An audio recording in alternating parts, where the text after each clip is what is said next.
अस्सलाम वालेकुम स्टूडेंट्स, क्या हाल है। स्टिचोमेट्री कैलकुलेशंस के क्वेश्चन हम कर रहे हैं chapter number 1 numericals of chapter number 1 और आज हमने करना है क्वेश्चन नंबर 18।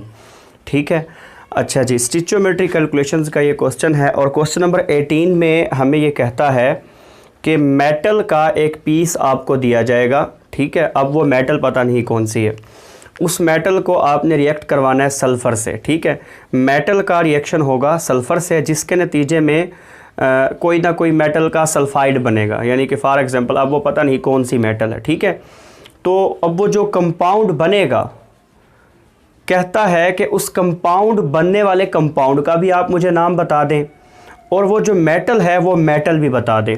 डाटा उसने क्या क्या दिया है, मेटल का मैस दिया है कि इतने ग्राम आपने मैस लेना है मेटल का, और सल्फ़र का भी मैस दिया है। तो मैंने आप लोगों को एक बात बताई थी कि स्टिचोमेट्रिक कैलकुलेशंस के जितने भी क्वेश्चन होंगे उसमें वो आपको नॉर्मली मैस जो है वो ग्राम में देगा और आपने ग्राम से फ़ौरन उसे कन्वर्ट कर देना है मोल्स में। क्यों? क्योंकि जो स्टिचोमेट्रिक कैलकुलेशंस हैं वो डील ही मोल को करती हैं। स्टिचोमेट्री की डेफिनेशन ही हमें ये कहती है कि एक क्वांटिटेटिव रिलेशनशिप है between number of moles of reactant and product in a balanced chemical equation. एक आपने इक्वेशन बनानी है, उसको बैलेंस करना है और जो मैस मोल्स में ग्राम में दिया गया है उसे मोल्स में कन्वर्ट करना है। उम्मीद है आपको स्टेटमेंट की समझ आ गई होगी। पढ़ते हैं स्टेटमेंट को। कहते हैं एन अननोन मेटल, उसे नहीं पता कौन सी मेटल है, कहता है कि अननोन मेटल रिएक्ट करती है सल्फ़र से। फॉर एग्जांपल ये हमारे पास मेटल है, सल्फ़र से रिएक्ट करती है और M2S3 मेटल का सल्फ़र का कोई सल्फाइड बनाती है। ठीक है, कहता है इफ़ 3.12 ग्राम ऑफ मेटल, यानी कि मेटल का मैस दिया है, अगर इसका कितना हो 3.12 gram of metal reacts with 2.88 gram of sulphur react करे, then what is the name of metal. कहता है कौन सी मेटल होगी वो, एंड द कंपाउंड, और कंपाउंड का भी नेम बता दें M2S3, यानी जो वो कंपाउंड बनेगा वो भी बताएं। तो सबसे पहले सोल्यूशन की तरफ चलते हैं। मैस ऑफ मेटल बता दिया और मैस ऑफ सल्फ़र बता दिया। सोल्यूशन, अब देखो मैंने अभी आपको बताया कि मैस को मोल में कन्वर्ट कर लेना है। अब मोल में भी आप उस चीज़ को कन्वर्ट करेंगे ना जिसका आपको ज़्यादा डाटा आपको पता हो।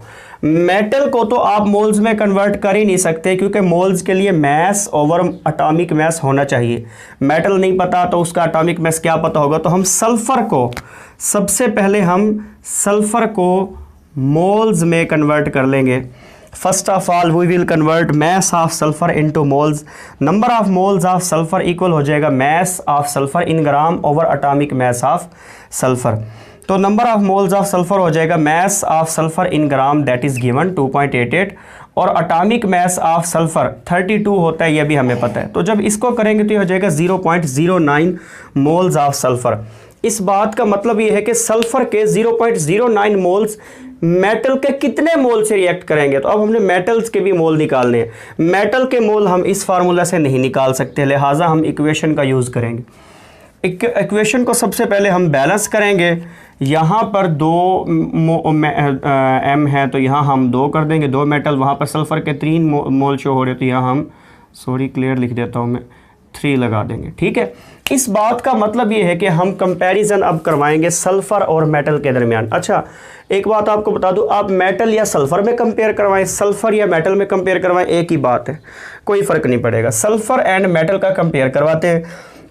इक्वेशन से हमें पता चलता है कि 3 moles of sulphur are reacting with 2 moles of metal to give 1 mole of compound.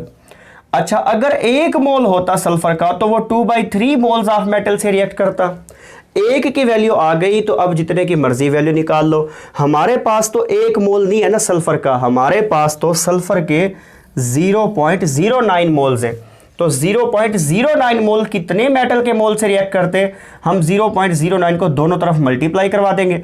इस बात का मतलब ये है कि अगर सल्फ़र के 0.09 मोल होंगे तो वो मेटल के 0.06 मोल्स से रिएक्ट करके कंपाउंड बनाएंगे। ठीक है ना, अब उस कंपाउंड के कितने मोल बनेंगे ये क्वेश्चन का हिस्सा नहीं है। ठीक है, अच्छा जी, अब हमारे पास मोल्स ऑफ मेटल आ गए। मोल्स का फार्मूला होता है atomic mass of substance, sorry mass of substance in gram over atomic mess, ठीक है। तो मोल्स ऑफ मेटल बराबर हो जाएगा mass of metal in gram over atomic mass of metal.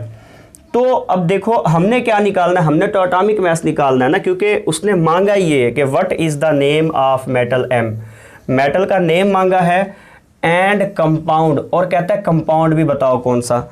तो उसके लिए हमें एटॉमिक मैस पता होना चाहिए मेटल का। ये इस तरफ मल्टीप्लाई डिवाइड हो रहा है, इस तरफ आके हो जाएगा मल्टीप्लाई, ये इस तरफ उस तरफ जाके हो जाएगा डिवाइड।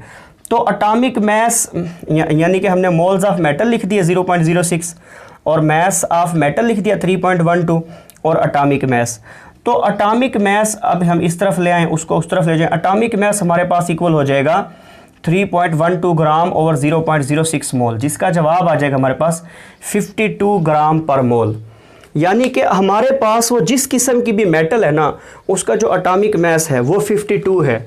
और बच्चों 52 जो एटॉमिक मैस होता है ना, ये आपको पता होना चाहिए कि ये क्रोमियम का होता है, ठीक है, क्रोमियम का। तो पहला आंसर हमारे पास आ गया कि जो वो मेटल है उस मेटल का नाम है क्रोमियम, ठीक है। और अगर मेटल क्रोमियम है तो बनने वाला जो कंपाउंड होगा M2S3 वो होगा हमारे पास Cr2S3। तो दोनों जवाब हमारे पास आ गए, हमें कंपाउंड का नेम भी पता चल गया और मेटल का नेम भी पता चल गया। बड़ा इंपॉर्टेंट क्वेश्चन है पेपर पॉइंट ऑफ व्यू से, मुझे उम्मीद है कि आप लोगों को समझ आ गई होगी। नेक्स्ट जो हमारी टाइप है, टाइप नंबर 6 जो हम लोग करेंगे वो है लिमिटिंग रिएक्टेंट के ऊपर, ठीक है। तो आप हमसे जुड़े रहिए और आप न्यूमेरिकल्स कीजिए। लिमिटिंग रिएक्टेंट के जो है कल इंशाल्लाह स्टार्ट करवाएंगे। अगर आपको किसी भी चीज़ की समझ ना आई हो तो आप लोग मुझसे पूछ सकते हैं। आप मुझे देख रहे हैं केमिस्ट्रो चैनल पर, मैं हूं वसीम अख्तर। अच्छा जी, और कोशिश किया करें अपने फ्रेंड्स के साथ शेयर करें, क्योंकि शेयर करने से जो है ना सबका फ़ायदा होता है, और पढ़ना और समझना ये सबका हक है, ठीक है बच्चों। Thank you very much and अल्लाह हाफिज़।